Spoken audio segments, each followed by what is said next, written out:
Hello guys, एक बार फिर से आप सभी का स्वागत है हमारे चैनल बीएमएस लेक्चर्स में। तो कल हमने हमारा द्रव्य टॉपिक ख़त्म कर लिया था, तो आज हम नया टॉपिक स्टार्ट करेंगे जो है गुण विज्ञानी है। तो ये चैप्टर भी थोड़ा सा बड़ा है, तो हम लोग देखते हैं इसको। अब स्टार्ट करते हैं, गुण विज्ञानी है। तो सबसे पहले देखिए, गुण के परिचय के बारे में बताया गया है कि वैशेषिक दर्शन ने भाव पदार्थों में गुण को दूसरा स्थान दिया है। ये हमें पता है कि द्रव्य गुण कर्म सामान्य विषय समवाय, तो वैश्विक दर्शन ने गुण को दूसरा स्थान दिया है। गुण द्रव्य में आश्रित रहता है, ये बात भी हमें पता है। यत्र आश्रिता कारणम समवाय यत्र द्रव्यम से, तो ये हमें पता है कि जो है गुण और कर्म जो है वो द्रव्य में समवाय कारण से रहते हैं, तो गुण द्रव्य में आश्रित रहता है। द्रव्य और गुण दोनों ही परस्पर आधार आधेय भाव से रहते हैं। अब आधार आधेय भाव क्या है? आधार मतलब बेस, और आधेय मतलब जो उस पर टिका हुआ है, जो उस पर आश्रित है। तो यहाँ पर बेस क्या है? द्रव्य, और उस पर आश्रित कौन है? गुण। तो द्रव्य आधार है और गुण आधेय है। गुण को द्रव्य का निष्क्रिय रूप कहा जा सकता है, कर्म को द्रव्य का सक्रिय रूप कहा जाता है।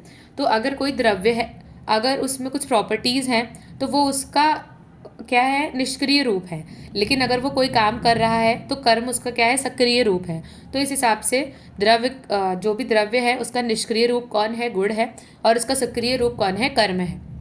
इसके बाद देखिए, चरक संहिता में षट पदार्थों में गुण को तृतीय स्थान दिया गया है। तो ये मैं आपको पहले बता चुकी हूँ। तो यहाँ पर देखिए, एक श्लोक आपने पढ़ा होगा, चरक सूत्र स्थान अध्याय 1 में, सामान्यम च विशेषम च गुणान द्रव्याणि कर्म च समवायम च तज्ज ज्ञात्वा तंत्रोक्तम विधिमं स्थिता।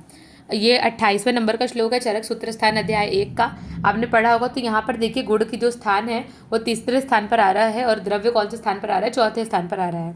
ठीक है। इसके बाद देखिए, गुण शब्द की व्युत्पत्ति के बारे में बताया गया है। तो गुण आमंत्रणीय धातु से गुण शब्द की उत्पत्ति हुई है। ये बहुत ज़्यादा इंपॉर्टेंट है कि गुण आमंत्रणीय धातु से जो है गुण शब्द की उत्पत्ति हुई है। उसके बाद देखिए, गुण शब्द की निरुक्ति के बारे में बताया गया है। तो गुण्यते आमंत्रणते लोकेन अनेनिति गुणा, अर्थात जिसके कारण लोक या लोकगत लोग द्रव्य की ओर आकर्षित होते हैं, उसे क्या बोलते हैं? गुण बोलते हैं। मतलब किसी भी, कोई भी अगर सब्सटेंस है, उसकी जो प्रॉपर्टीज़ है, उसी की वजह से लोग उसकी तरफ अट्रैक्ट होते हैं। तो वही चीज़ बताई गई है कि जिसके कारण लोक या लोकगत लोग जो है द्रव्य की ओर आकर्षित होते हैं, उसी ही क्या बोलते हैं? हम गुण बोलते हैं। उसके बाद देखिए, जिसके द्वारा लोग द्रव्य की ओर आकर्षित हो या आमंत्रित हो, उससे क्या बोलते हैं? गुण बोलते हैं। तो वही बात दोबारा से रिपीट की गई है दूसरे आचार्य के द्वारा। उसके बाद देखिए, गुण के लक्षण के बारे में बताया गया है। तो वैशेषिक दर्शन के अनुसार गुण के लक्षण हैं, द्रव्य के आश्रय से रहने वाला अगुणवान, यानी गुण खुद गुण वाला नहीं है, गुण का खुद कोई गुण नहीं है ना। संयोग और विभाग में कारण ना होने वाला। ठीक है। तो ये बात जब हम कर्म में पढ़ेंगे तब आपको ज़्यादा अच्छे से समझ आएगी कि संयोग और विभाग जो है, कर्म उसका कारण होता है ना, ना कि गुण। अनपेक्ष होकर यह गुण का लक्षण है। ठीक है। तो देखिए, द्रव्य आश्रय अर्थात गुण का स्वतंत्र अस्तित्व नहीं है। ये बात हमें पता है कि कोई भी प्रॉपर्टी बिना किसी मटेरियल के एग्जिस्ट नहीं कर सकती है। प्रॉपर्टी के लिए मटेरियल होना बहुत ज़रूरी है। तो बात वही है कि गुण का स्वतंत्र अस्तित्व नहीं है, वह सदा द्रव्य पर आश्रित रहता है। गुण का अपना कोई गुण नहीं होता है। गुण स्वयं क्या होता है? गुण रहित होता है। गुण ना तो गुण में होता है और ना ही कर्म में, गुण केवल द्रव्य में पाया जाता है। तो ये बात आप ध्यान रखिएगा। गुण संयोग और विभाग का अनपेक्ष कारण नहीं होता है, परंतु कर्म जो है वो क्या होता है? संयोग और विभाग का अनपेक्ष कारण होता है। तो ये बात भी हमें पता है। मैंने आपको बताया कि जब हम कर्म पढ़ेंगे तो आपको ज़्यादा अच्छे से समझ आएगा कि क्यों ये संयोग और विभाग की बात करी जा रही है। उसके बाद देखिए, चरक संहिता के अनुसार समवायी तु निश्चेष्टः कारणम गुणः। ये चरक सूत्र अध्याय 1, मैंने आपको बोला था अगर आप अध्याय 1 के लगभग सभी श्लोक याद कर लेंगे तो आपको कई जगह हेल्प मिलेगी। तो बार बार देखिए, चरक सूत्र अध्याय 1 के श्लोक आ रहे हैं। समवायी तु निश्चेष्ट कारणम गुणः, अर्थात जो समवायी यानी किसी आश्रय या आश्रयी या किसी आधार का आधेय हो, निश्चेष्ट यानी चेष्टा रहित हो, और कारण हो, उसे क्या बोलते हैं? गुण बोलते हैं। ठीक है। ये इसकी डेफिनेशन है। तो यहाँ पर जो है 3 वर्ड्स को एक्सप्लेन किया गया है, समवायी, निश्चेष्ट और कारण। तो आप देखते हैं कि समवायी का क्या अर्थ है? जो आधेय हो, अर्थात जो किसी के आश्रित हो। गुण द्रव्य में आश्रित रहता है, इसलिए यहाँ समवायी शब्द प्रयुक्त हुआ है। निश्चेष्ट अर्थात जिसमें चेष्टा ना हो, उसे क्या बोलेंगे? हम निश्चेष्ट बोलते हैं। कारण अर्थात गुण अपने समान गुणों की वृद्धि में असमवायी कारण है ना। तो गुण अपने समान गुण धर्मी की वृद्धि कराता है, तो उसका क्या है? असमवायी कारण है। ठीक है। उसके बाद देखिए, यहाँ पर एक बात इंपॉर्टेंट आती है, ये अलग अलग आचार्यों के अनुसार बताया गया। जैसे ऊपर हमने जो है आचार्य चरक के अनुसार पढ़ा था, नीचे प्रशस्तपाद के अनुसार गुणत्व जाति वाले को गुड़ कहते हैं, तो ये हमें पता है, उसकी जाति वाला उसे गुड़ कहेंगे। कारिकावली के अनुसार देखिए क्या बात कही गई है कि जो द्रव्य में आश्रित होता है, गुण रहित होता है और क्रियाहीन होता है, उसे हम क्या बोलते हैं? गुड़ बोलते हैं। उसके बाद रस वैशेषिक के अनुसार विश्व लक्षणा गुणा, ये बहुत ज़्यादा इंपॉर्टेंट है। ये कई बार एमसीक्यू में डायरेक्टली पूछा जाता है कि विश्व लक्षणा गुणा किस आचार्य के अनुसार बताया गया है। तो रस वैशेषिक वो बुक है जिसमें ये मेंशन्ड है, और ये रस वैशेषिक जो है ये नागार्जुन ने लिखी है। तो अगर आपसे आचार्य का नाम पूछा जाएगा तो आप नागार्जुन में टिक करेंगे, और अगर आपको बुक का नाम पूछा जाएगा, ग्रंथ का नाम पूछा जाएगा, तो हम रस वैशेषिक में टिक करेंगे। तो आप ध्यान रखिएगा कि विश्व लक्षणा गुणा जो है वो रस वैशेषिक में दिया गया है। जिसका लक्षण विश्व की तरह हो उसे गुण कहते हैं, अर्थात जिसका लक्षण विश्व की तरह फैले हुए विकीर्ण या भिन्न भिन्न लक्षण वाला हो उसे हम क्या बोलते हैं? गुण बोलते हैं। ठीक है, विश्व लक्षणा गुणा, ये आप याद रखिएगा। इसके बाद देखिए गुड़ के ये लक्षणों का यहाँ पर टैबुलर फॉर्म में बताया गया है, तो अगर आप इस तरीके से एग्जाम में बनाते हैं तो ये काफ़ी आपके लिए हेल्पफुल होगा। उसके बाद देखिए गुड़ का वर्गीकरण बताया गया, तो ये मैंने आपको जब न्याय और वैशेषिक दर्शन पढ़ाया था तभी वहाँ पर आया था, तभी मैंने आपको बताया था कि आप जो है संख्या याद कर लीजिए कि न्याय और वैशेषिक दर्शन के अनुसार जो है 24 गुण बताए गए हैं, और उन 24 गुणों का नंबर याद कर लीजिए, वो आगे चल के आपके काम आएगा। देखिए यहाँ पर गुण में ये क्वेश्चन बार बार पूछा जाता है, न्याय और वैशेषिक दर्शन के अनुसार गुणों की संख्या बताइए, आचार्य चरक के अनुसार गुणों की संख्या बताइए। तो आपको पता होना चाहिए कि न्याय दर्शन और वैशेषिक दर्शन के अनुसार गुणों की संख्या 24 है, और आचार्य चरक के अनुसार गुणों की संख्या 41 है। यहाँ पर एक श्लोक आता है, सार्था गुर्वाद्यो बुद्धि प्रयत्न अंता परातयः गुणः प्रोक्तः।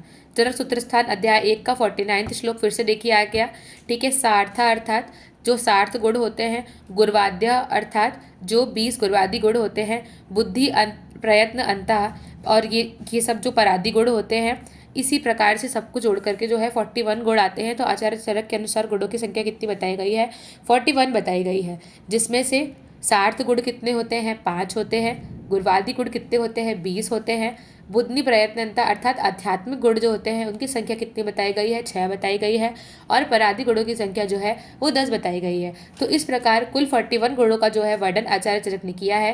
तो ये क्वेश्चन बहुत इंपॉर्टेंट है, एमसीक्यू में बार बार आपसे पूछेंगे, न्याय वैशेषिक दर्शन के अनुसार गुणों की संख्या बताइए, आचार्य चरक के अनुसार गुणों की संख्या बताइए। तो आपको संख्या एकदम क्लियर होनी चाहिए। ठीक है, इसके बाद ये जो टेबल दी गई है ये भी बहुत इंपॉर्टेंट है। अगर आपसे गुण का वर्गीकरण जो कि आता ही आता है 10 नंबर में, नहीं आएगा तो 5 नंबर में तो वो ज़रूर पूछेंगे कि गुण का वर्गीकरण बताइए, क्योंकि ये बहुत ज़्यादा कॉमन क्वेश्चंस में से एक है जो इस चैप्टर से उठकर आते हैं। तो इसमें देखिए जो 41 गुण बताए गए हैं उनका अलग अलग बताया गया कि भाई सार्थ कौन कौन से गुण होते हैं। तो आपके जो है पंच तन मात्राएं, शब्द स्पर्श रूप रसगंध जो है ये सार्थ गुण होते हैं। गुर्वादि गुण का आपने श्लोक याद ही किया होगा, अष्टांग हृदय का। उसके बाद उससे आपको जो है ये पूरे 20 गुर्वादि गुण याद हो जाएंगे। उसके बाद देखिए आध्यात्मिक गुण जो 6 होते हैं ये आपको याद करने पड़ेंगे, बुद्धि, सुख, दुख, इच्छा, द्वेष और प्रयत्न। उसी प्रकार 10 परादि गुण जो हैं इनकी संख्या भी आपको याद करनी पड़ेगी, और इनके नाम भी आपको याद करने हैं, पर, अपर, युक्ति, संख्या, संयोग, विभाग, पृथकत्व, परिणाम, संस्कार और अभ्यास। सीधा सीधा क्वेश्चन आता है, सिर्फ गुर्वादि गुण पे भी क्वेश्चन आता है, एक केवल आध्यात्मिक गुण पे भी सवाल आ सकता है, और केवल परादि गुण पर भी सवाल आ सकता है, क्योंकि ये चैप्टर जो है वो वेरी वेरी इंपॉर्टेंट है, इसलिए इसको ध्यान से पढ़िएगा। इसके बाद देखिए गुड़ का यहाँ पर टैबुलर फॉर्म में इन्होंने क्लासिफिकेशन बताया है। जैसे गुड़ के सबसे पहले 2 पार्ट्स होते हैं, आदि भौतिक गुण और आध्यात्मिक गुण। तो आदि भौतिक गुण का फिर से 2 बार क्लासिफिकेशन है, सामान्य गुण और विशेष गुण। फिर सामान्य गुण में गुर्वादि गुण और परादि गुण, और विशेष गुण में आता है सार्थ गुण। तो देखिए यहाँ से हमें समझ आता है कि विशेष गुण जो है सार्थ गुण के अंदर आ रहा है। तो अगर आपसे क्वेश्चन पूछ ले कि विशेष गुण के बारे में लिखिए, तो आपको पता होना चाहिए कि आपको जो है सार्थ गुण लिखने हैं। अगर आपसे क्वेश्चन पूछ लिया जाए सामान्य गुणों का वर्णन करिए या सामान्य गुणों की संख्या बताइए, तो आपको पता होना चाहिए कि सामान्य गुण के अंदर गुर्वादि गुण और परादि गुण आते हैं। तो सामान्य गुणों की संख्या आप 30 बताएंगे, और उसमें आप गुर्वादि गुण और परादि गुण दोनों का एक्सप्लेनेशन देंगे। उसके बाद अगर आपसे क्वेश्चन आता है कि आदि भौतिक गुण के बारे में बताइए, तो आपको सामान्य प्लस विशेष गुणों का वर्णन करना है, अर्थात 30 + 5 अर्थात 35 गुणों का वर्णन आपको करना है वहाँ पर। तो ये सब क्वेश्चंस आप ध्यान रखिएगा, ये चार्ट एकदम आपके माइंड में होना चाहिए। इसके बाद देखिए सार्थ गुणों के बारे में बात करते हैं। सबसे पहले पर्याय की बात आएगी। तो पर्याय में वैशेषिक गुण, विशेष गुण, इंद्रिय गुण, स्वाभाविक गुण और अर्थ गुण, ये सब जो हैं सार्थ गुणों के पर्याय हैं। जिसमें से क्वेश्चन आता है विशेष गुण के बारे में बताइए। ये कई बार आपको फिजियोलॉजी में भी देखने को मिलेगा कि विशेष गुण के बारे में बताइए। तो आपको पता होना चाहिए कि विशेष गुण जो होते हैं, इंद्रिय गुण जो होते हैं, वो शब्द स्पर्श रूप रस गंध होते हैं। इन्हें ही सार्थ गुण कहा जाता है। इसके बाद देखिए सार्थ गुणों के नाम, तो ये आप सभी को याद होंगे कि शब्द स्पर्श रूप रसगंध जो है सार्थ गुणों के नाम है। ये आप एक रेफरेंस इसका याद रखिएगा कि इनका वर्णन जो है चरक शारीरिक उत्थान अध्याय 1 कथिता पुरुषीय अध्याय में जो है सार्थ गुणों का वर्णन आया हुआ है। ठीक है। इसके बाद देखिए शब्द, तो शब्द के बारे में, जिस गुण को श्रुत इंद्रियों से जाना जा सकता है उसे शब्द कहते हैं। शब्द गुण केवल आकाश महाभूत में होता है। इसके बाद देखिए शब्द के भेद के बारे में बताया गया है कि 2 प्रकार से होते हैं, ध्वन्यात्मक शब्द और वर्णात्मक शब्द। ध्वन्यात्मक शब्द अर्थात जो केवल ध्वनि से उत्पन्न, मतलब जो शंख आदि ध्वनि से उत्पन्न होते हैं, जिनका निर्माण हुआ है, उन वो होते ध्वन्यात्मक शब्द। और वर्णात्मक शब्द अर्थात मुख से बोले जाने वाले संस्कृत आदि भाषा के शब्द जो हैं वो वर्णात्मक शब्द के कैटेगरी में आते हैं। तो ये होगा शब्द के 2 भेद। उसके बाद देखिए इसका अप्लाइड एस्पेक्ट क्या आता है, तो रोग एवं रोगी परीक्षा, जो आप रोग निदान अध्याय, रोग निदान के पार्ट 1 में आप पढ़ेंगे रोग एवं रोगी परीक्षा, उसमें जो है शब्द गुण का महत्व आप वहाँ पर समझेंगे। इसके बाद देखिए वात उदर, जो चरक चिकित्सा स्थान अध्याय 13 उदर रोग में जो है उदर रोग के क्लासिफिकेशन, उदर रोग के 8 प्रकार बताए गए हैं। उसमें से एक प्रकार आपका आता है वात उदर। तो वात उदर की जब हम परीक्षा, जब हम उसका डायग्नोसिस करते हैं तो उसमें एक लक्षण मिलता है आद्यमात धृति शब्दवत भवति, अर्थात अंगुली से उदर पर आघात करने पर वायु से भरे हुए मशक के ऊपर तारण करने के समान शब्द का होना कहा गया है। मतलब जब हम अपना हाथ से चिकित्सा करेंगे, अपने हाथ से जब हम उसे देखेंगे तो हम जो है वायु से भरे हुए मशक के समान जो है हमें एक गोला प्रतीत होगा। तारण अर्थात जब हम उसको टच करके उसको पाल्पेट करेंगे तब हमें ऐसा लगेगा जैसे वायु से भरा हुआ एक मशक का जो है गोले के समान जो है शब्द ऐसा होगा, उसमें ऐसा कहा गया है। वातोदर का लक्षण है ये। ठीक है। जब आप आगे पढ़ेंगे तो यहाँ पे भी आप याद कर सकते हैं, अगर अप्लाइड एस्पेक्ट शब्द का आता है तो आप वातोदर वाला जो पॉइंट है ये आप लिख सकते हैं। इसके बाद देखिए आटोप की परीक्षा में भी गर्जलिंग साउंड जो एब्डोमेन में होती है वो आटोप की परीक्षा में भी शब्द गुण पर ही आधारित होती है।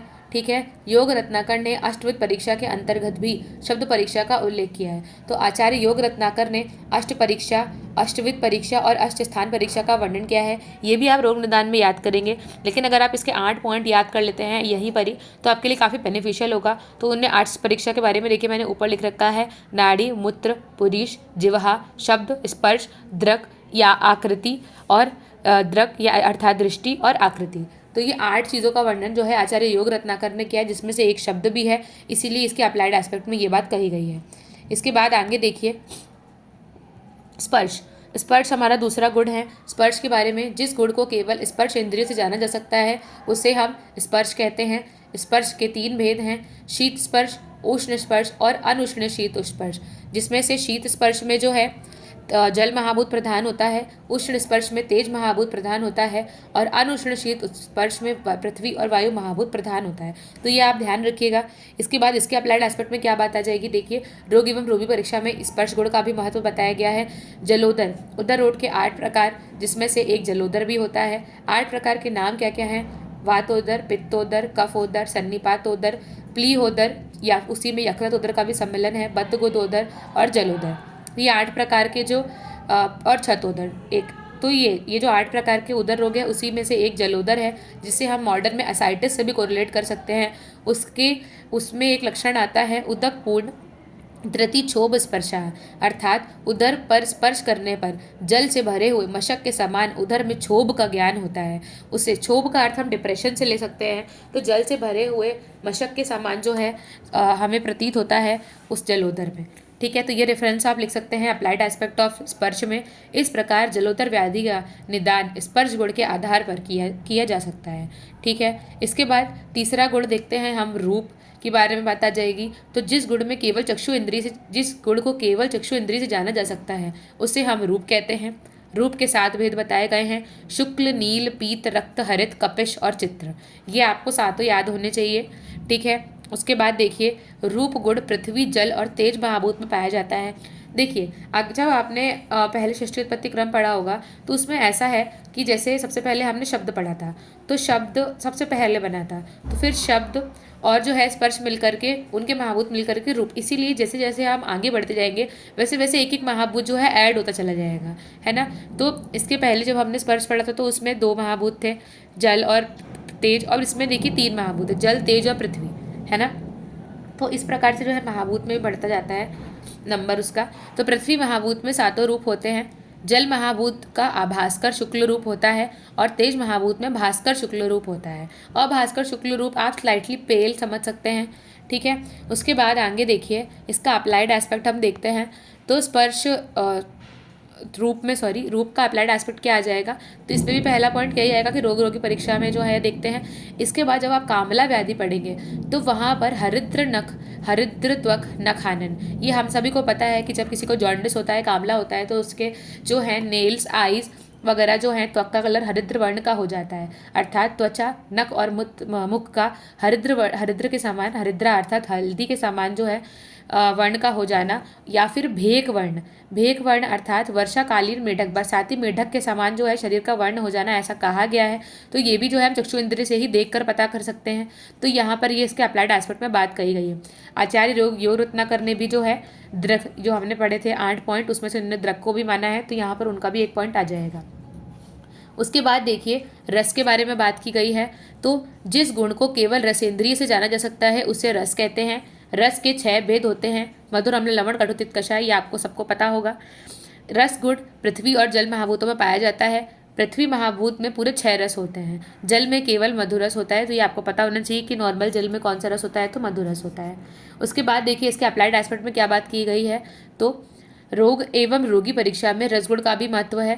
प्रमेय के लक्षणों में षडपद पिपलिका आभिष्ट शरीर मूत्र अभिसरणम, अर्थात शरीर या मूत्र पर भौरे या चींटियों की चलन कहा गया है। तो ये आपको पता होगा, अगर आपके घर में कोई डायबिटिक पेशेंट होगा या फिर आपने कभी डायबिटीज़ के बारे में पढ़ा होगा तो आपको पता होगा कि डायबिटिक पेशेंट अगर की यूरिन पर जो है चींटियाँ लग जाती हैं, उसमें इतना ज़्यादा मधुर गुण प्रधान होती है यूरिन कि उसमें चींटियाँ लग जाती हैं। तो उसी का एक लक्षण है षडपद विप्लिका अभिष्ट शरीर मूत्र अभिसरणम, अर्थात शरीर या मूत्र पर भौरे या चींटियों का चलना कहा गया है। शरीर या मूत्र के रस के कारण ही चींटियाँ आदि आकर्षित होती हैं। इस प्रकार प्रमेह व्यक्ति का निदान रस गुण के आधार पर किया जा सकता है, ठीक है। तो ये इसका अप्लाइड एस्पेक्ट हो गया। ये जो कुछ पॉइंट अप्लाइड एस्पेक्ट में बताए गए हैं, जैसे वातोदर का, जल उदर का रेफरेंस आया, कामला का रेफरेंस आया, यहाँ पे प्रमेय का रेफरेंस आ रहा है, ये काफ़ी अच्छे पॉइंट्स हैं अप्लाइड एस्पेक्ट में। अगर आप लिखते हैं, ये छोटे छोटे श्लोक लिखते हैं पेपर में, तो आपको काफ़ी अच्छे नंबर मिलेंगे। योग रत्नाकर में अष्टविध परीक्षा के अंतर्गत जिह्वा परीक्षा में जिह्वा की सामनिरामता के साथ साथ उसकी रसज्ञता का भी परीक्षण होता है। तो ये वाली बात भी हमें पहले से पता है। उसके बाद देखिए गंध गुण। तो जिस गुण को घ्राण इंद्रियों से जाना जाता है उसे पृथ्वी कहते हैं। गंध के 2 भेद, सुरभि और असुरभि, अर्थात सुगंध और दुर्गंध, ठीक है।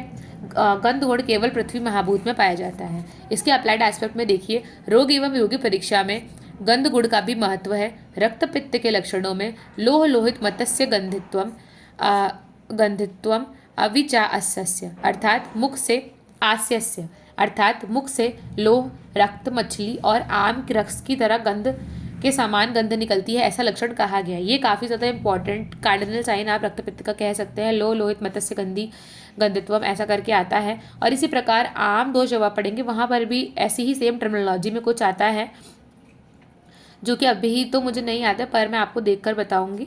इस प्रकार रक्तपित्त व्याधि का निदान गंध गुण के आधार पर किया जा सकता है, ठीक है। तो यहाँ पर रक्तपित्त की बात आई, सबसे पहले वातोदर की बात आई थी, फिर जलोदर की बात आई थी, फिर उसके बाद आपके कामला की बात आई थी, फिर उसके बाद प्रमेह की, और लास्ट में रक्तपित्त की। इस प्रकार 5 व्याधियों से आपके 5 गुणों का इन्होंने अप्लाइड एस्पेक्ट बताया है, वो आप याद कर लीजिएगा।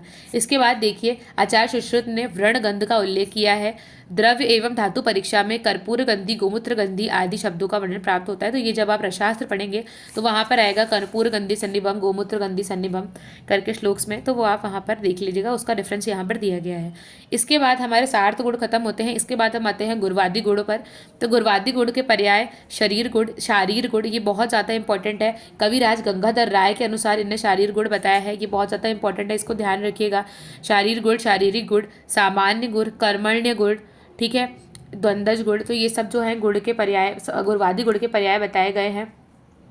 ठीक है, इसके चिकित्सीय गुण, ये सबसे ज़्यादा इंपॉर्टेंट पर्याय है। चिकित्सीय गुण, ये क्वेश्चन बार बार आता है, चिकित्सीय गुण क्या होते हैं, तो आपको पता होना चाहिए। अगर चिकित्सीय गुण पूछ रहा है तो आपको जो है यहाँ पर गुणवादी गुण लिखने हैं। उसके बाद देखिए गुणवादी गुणों के नाम, तो आपको पता है गुरु मंद हिम स्निग्ध श्लेषण श्रांत मृदु स्थिरा गुणा ससूक्ष्म विशुद्धा विशंति सविपर्य अष्टांग हृदय सूत्र स्थान नायशकामी अध्याय का ये श्लोक है। आप सभी को अगर ये श्लोक नहीं याद है तो प्लीज़ इस श्लोक को याद कर लीजिए, ये आपको बार बार काम आएगा।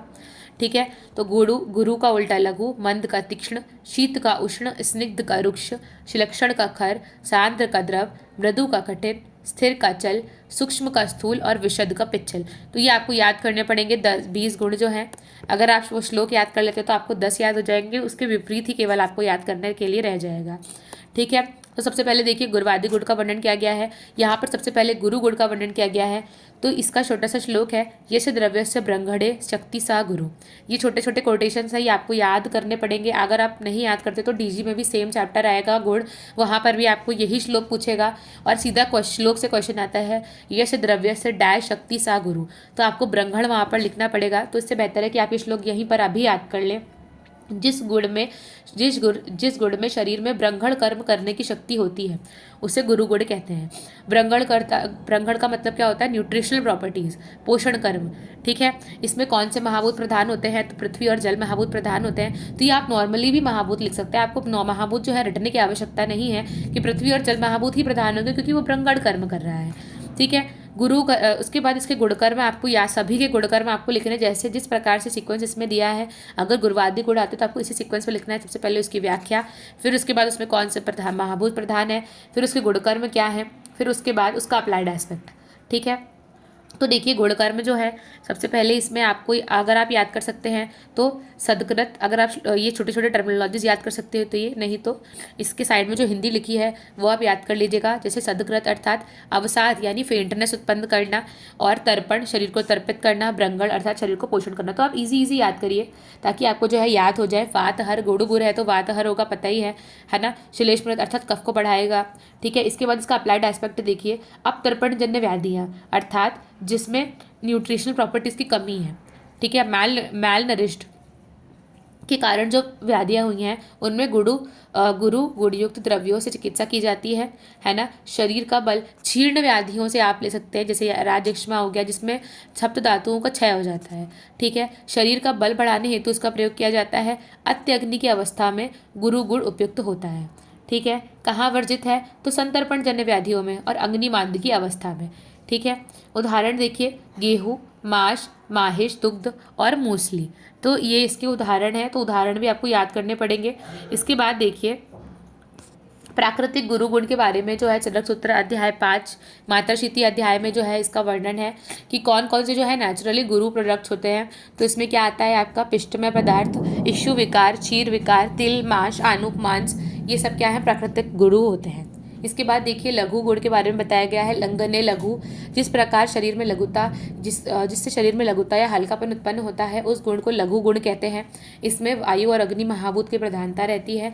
इसके गुणकर्म में आप लेखन याद कर सकते हैं, रोपण, पथ्य और कफग्नि याद कर सकते हैं। इसके चिकित्सकीय महत्वों में देखिए, संतर्पण जन्य व्याधियों में लघु गुणयुक्त द्रव्यों से चिकित्सा की जाती है। अब संतर्पण जन्य क्या, जो कि ओबेस पेशेंट्स एक तरीके से आप मान सकते हैं, जिनमें एक्स्ट्रा बॉडी में चीज़ें बढ़ गई हैं। ठीक है, इसका सबसे अच्छा एग्जाम्पल प्रमेय है। बढ़े हुए धातु को कम करने के लिए लघु गुणयुक्त द्रव्यों का प्रयोग किया जाता है। मंद अग्नि की अवस्थाओं में लघु द्रव्य जो होता है उपयोगी होता है, क्योंकि वो अग्नि को जो है प्रज्वलित करता है। ठीक है, कहाँ वर्जित है, तो अवतर्पण जन्य व्याधियों में और अत्यग्नि की अवस्था में दोनों ही वर्जित है, गुरु भी और लघु भी। ठीक, उसके बाद देखिए उदाहरण स्वरूप शाली चावल, मुद्ग अर्थात मूंग, तक्र और कपिंजल पक्षी का जो मांस है उसके बारे में बताया गया है। उसके बाद प्राकृतिक लघु द्रव्य, इन सभी का वर्णन जो है चरक सूत्र अध्याय 5 में किया गया है। क्या क्या, शाली चावल, षष्टिक चावल, मुद्गपर्णी, मुद्ग अर्थात मूंग, लाव, कपिंजल का मांस, एण, शश, शरब, शंबर आदि आहार प्रकृतितः लघु होते हैं। इसके बाद देखिए शीत गुण की व्याख्या की गई है, स्तंभने हिमा, जिस गुण के कारण शरीर में स्तंभन कार्य उत्पन्न हो उस गुण को शीत गुण कहते हैं। इसमें क्या होता है, जल महाभूत की प्रधानता होती है। इसके गुण कर्म में क्या होता है, हृदयादन अर्थात मन को प्रसन्न करने वाला, स्तंभन सीधी सी बात है, ठंडी चीज़ है तो वो रुकावट पैदा करेगी, स्तंभन करेगी। शीत और मूर्छाजित अर्थात मूर्छा को दूर करने वाला। ठीक है, तो ये गुण आप याद करिएगा शीत में। उसके बाद देखिए इसके चिकित्सकीय महत्व में क्या आ जाएगा, तो उष्णता जन्य व्याधियों में शीत गुण द्रव्यों की से चिकित्सा की जाती है। ठीक है, शीत गुण से बढ़े हुए पैतृक व्याधियों में शीत गुणात्मक द्रव्यों से चिकित्सा की जाती है। उसके बाद देखिए मूर्छा दाह आदि में शीत गुणात्मक द्रव्यों से चिकित्सा की जाती है।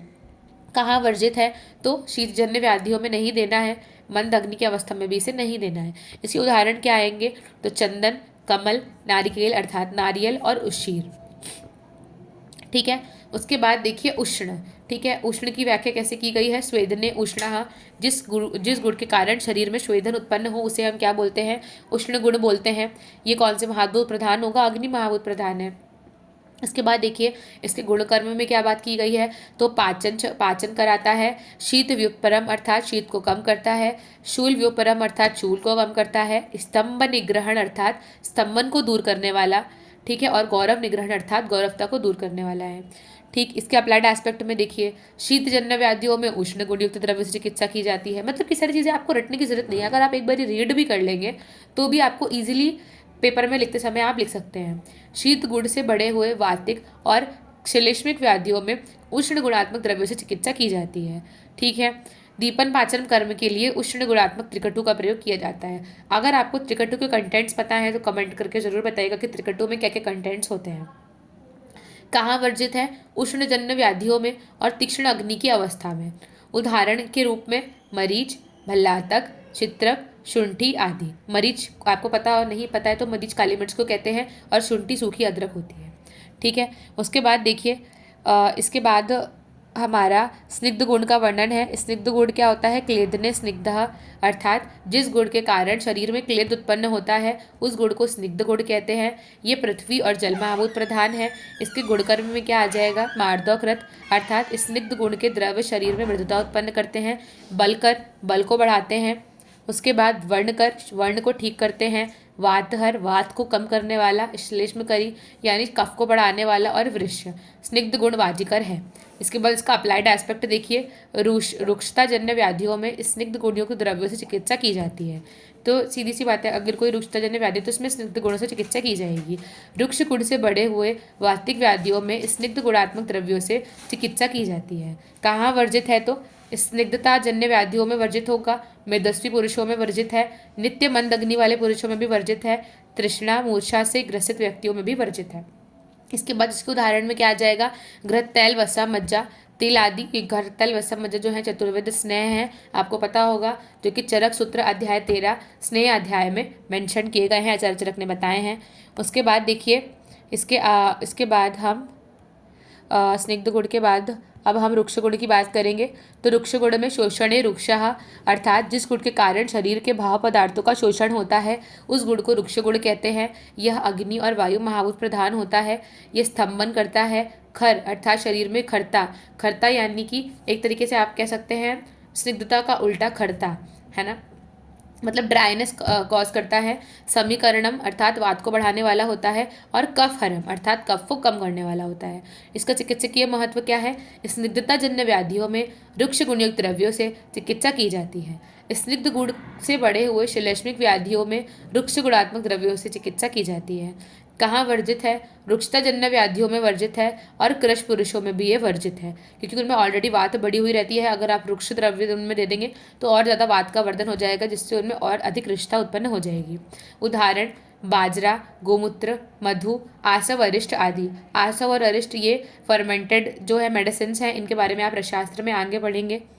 ठीक है, इसके बाद देखिए सातवां मंदगुण। तो मंदगुण क्या है, शमने मंदः जिस गुण के कारण शमन कर्म होता है उस गुण को मंद गुण कहते हैं। या पृथ्वी और जल महाभूत प्रधान होता है, या यात्रा कर अर्थात मंद गुण के कारण शरीर के भाव पदार्थों की में रति की कमी आती है, शरीर में स्थायित्व उत्पन्न होता है। मंद गुण कफ दोष की वृद्धि करता है और पित्त का शमन करता है। मंद गुण अग्नि मांद्य कराता है।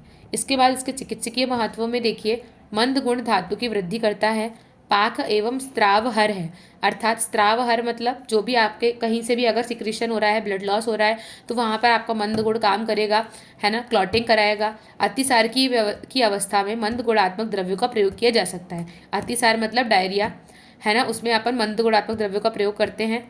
कहाँ वर्जित है, तो कफ वर्धक अवस्था में वर्जित है, ठीक है, क्योंकि ऑलरेडी स्लो डाउन कर रहा है, कफ जहाँ पर बढ़ा हुआ है वहाँ ऑलरेडी चीज़ें धीमे धीमे गति से बढ़ रही होंगी, तो वहाँ पर मंद गुण जो है और चीज़ों को स्लो कर देगा। मलबद्धता की अवस्था में भी इसे यूज़ हम नहीं करेंगे।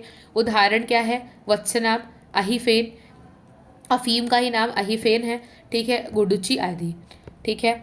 इसके बाद देखिए, ये हमने पढ़ लिया मंद गुण। इसके बाद तीक्ष्ण गुण की बात आएगी। शोधने तीक्ष्णः, जिस गुण के कारण शोधन कर्म होता है उसे हम तीक्ष्ण गुण कहते हैं।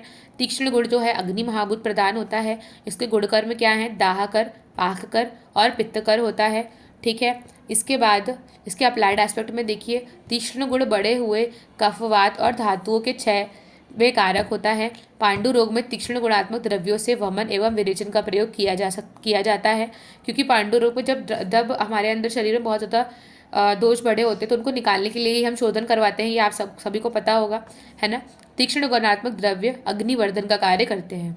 कहाँ वर्जित हैं, तो हमें पित्तज व्याधियों में नहीं देना है और क्षय की अवस्था में भी नहीं देना है, ठीक है। उदाहरण देखिए, मरीच, लहसुन, जयपाल और पीपली, ठीक है। इसके बाद आते हैं स्थिर गुण पर। धारणे स्थिरा, तो जो गुण के कारण धारण कर्म होता है उसे स्थिर गुण कहते हैं, या पृथ्वी महाभूत प्रधान होता है।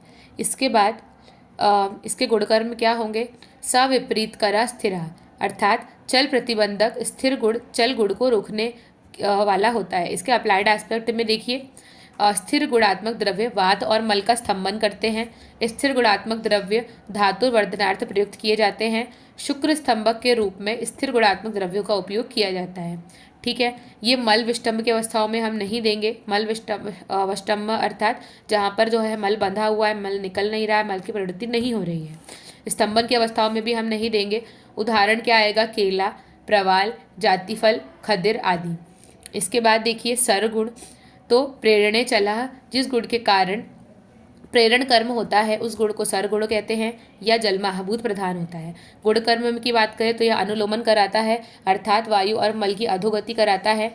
चिकित्सकीय महत्व में देखिए, सड़गुणात्मक द्रव्य वात अनुलोमक होने से मल विष्टम्भ एवं उदावर्त में प्रयोग होते हैं। उदावर्त क्या होता है, जो अपान वायु की अधोगति होनी चाहिए अगर उसकी ऊर्ध्वगति हो जाए तो उसे हम उदावर्त कहते हैं। जिस मार्ग में जिस चीज़ को जाना चाहिए उसका विपरीत मार्ग या विमार्ग गमन होने की स्थिति जो होती है वो उदावर्त होती है।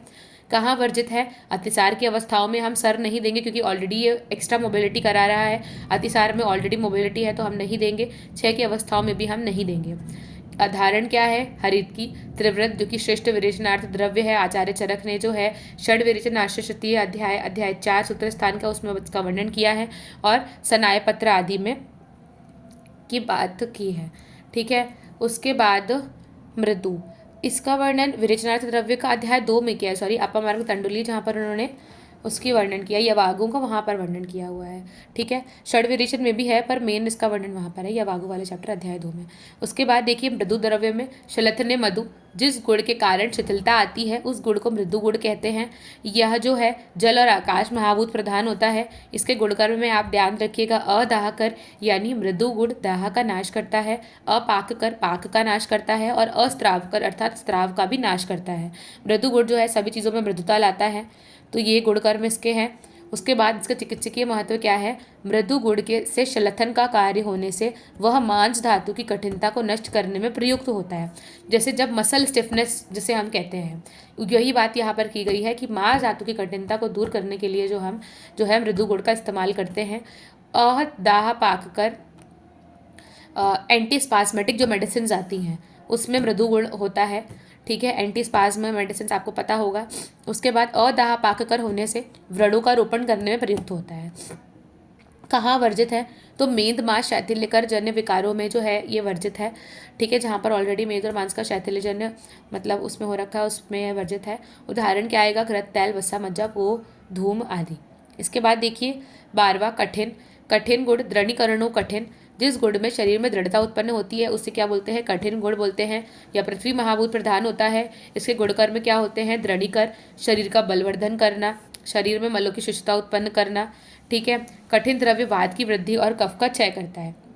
इसका चिकित्सकीय महत्व क्या है, शरीर की शिथिलता को दूर करने के लिए रुक्ष एवं कठिन द्रव्यों का प्रयोग किया जाता है। मांस वृद्धि की अवस्था में कठिन द्रव्यों का प्रयोग किया जाता है।